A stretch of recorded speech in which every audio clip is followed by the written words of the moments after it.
అస్మద్గురుభ్యో నమః. ధనుర్మాస వ్రతంలో మొదటి 5 రోజులు పూర్తి చేసుకున్నాం.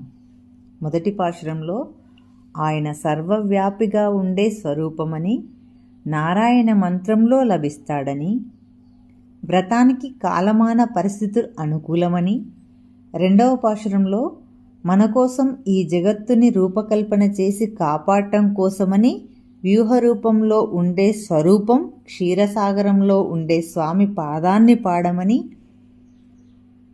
వ్రతంలో మనం చేయవలసినవి చేయకూడనివి చెప్పి, మూడవ పాశురంలో ఆయా కాలానికి తగ్గట్టుగా అనేక రూపాల్లో అవతరిస్తాడని, వ్రతం ఫలితం సస్యశ్యామలమని, నాలుగో పాశురంలో అందరికీ లోపలుండి వారి యొక్క స్వరూపాన్ని నిలబెట్టడం అంతర్యామి అని, పర్జన్య దేవుడిని తన డ్యూటీని సక్రమంగా నిర్వర్తించమని, ఐదవ పాశురంలో మన కోసమని అర్చామూర్తి మనతో ఉంటూ మన సేవల్ని స్వీకరిస్తాడని, అర్చామూర్తిపై మనకు ఉండాల్సిన పరిపూర్ణ విశ్వాసమని, ఆయన సంకల్ప మాత్రం చేత అమ్మతో రోటికి కట్టించుకున్న వృత్తాంతాన్ని మనకు గుర్తు చేస్తూ పూర్వరంగం సిద్ధం చేసి వ్రతంలోకి ప్రవేశిద్దాం.